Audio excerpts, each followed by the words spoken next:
The film opens with a woman abandoning her baby at a London orphanage. It then skips to about 10-12 years later when the boy has grown up and him and one of his mates are causing a little bit of mischief in the orphanage.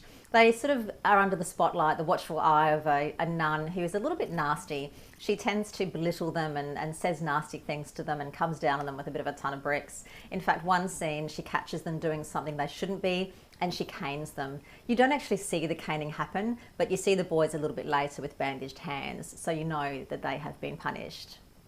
This kind of whole setting when the orphanage happens during the London Blitz around World War II, you do see an air attack, an air raid on London where there's a bomb dropped. You see Luftwaffe aircraft and Spitfires battling out in the sky. You do see explosions and burning buildings and rubble following the attack and the raids. In the midst of all this chaos, orphan children are stolen from their beds.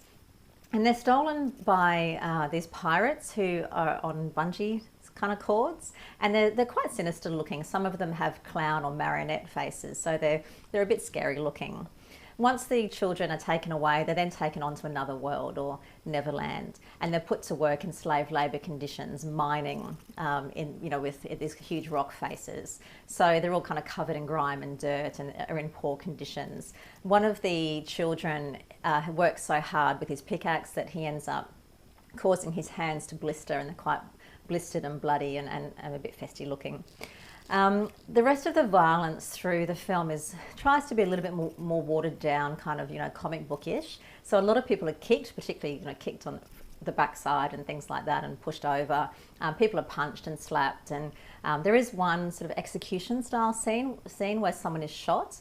You don't see the shooting happen, it happens off screen, but the death is implied. There is a lot of other people who are shot at by antique looking pistols. There is a man who gets a kind of a boomerang style weapon, sharp weapon, you don't really see what it is, in the back, and he collapses.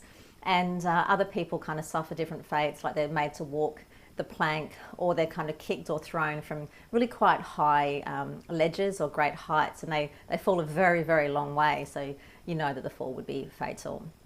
There is a scene when two characters are almost near crushed by a falling object. They've fallen out of this object themselves, and then it kind of follows, it almost crushes them, they just get out of the way in time. So there's all kind of, little violence and little episodes which happen, which our heroes need to escape from. There is one scene when a child is pulled beneath the water by a quite severe, angry, nasty looking creature.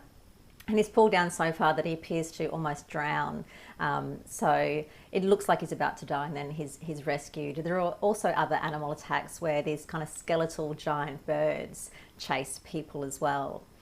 In terms of blood and gore, apart from the blistered hand, there is one character has a bloody cut on his forehead, and another character has a bloody nose and a bloody lip, a bloody mouth once or twice throughout the film.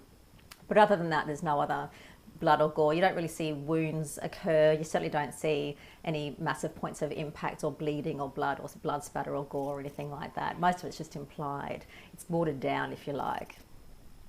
There are no drugs in the film, although one character does inhale a powder, and it makes him youthful. So it's a rejuvenation powder, so you do see that happen.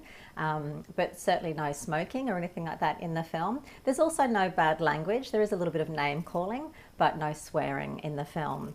As for sex and nudity, none at all. You do see some shirtless men who are chained, some of the prisoners earlier on in that kind of the labour scene, the labour camp, and they aren't wearing any shirts. There's one character who's a bit flirty and tends to be quite flirtatious with other female characters in the film. Other than that, it's quite a dark film. There's times when it gets a little bit confusing. There's two animated sequences in particular. One is animated kind of wood carving character style, and the other one is an underwater animation, and the characters appear as almost kind of billowing, smoky looking characters. Both of them, the characters that appear in those sequences are kind of scary looking. You get big faces appear and skulls and things like that, and they're actually a little bit sort of evil and scary looking, so be aware of those if you're watching this with small children. Also, as with a lot of the rest of the film, those particular scenes are cut very quickly and are framed in quite close up. So there's times when it's a little bit confusing about what's going on, and the storytelling gets a little bit muddled, and it's hard to follow what's happening. In fact, a lot of the action sequences are filmed very much in close-up, so it gets a little bit kind of chaotic trying to follow what's happening and who's happening to who. So just be aware that it is a bit full on, if you like, very sort of fast-paced and chaotic. The film, look, it's a dark film. It's an interpretation of Pan. It's actually a prequel of the story that we know and love. It's probably targeted more, I'd say, for an older child, maybe 10 years upward. Doesn't necessarily mean that younger children won't enjoy it, but I would say it's more centered on the adventurous kind of the story rather than the fun kind of adventure that we've sort of become familiar with when it comes to Peter Pan.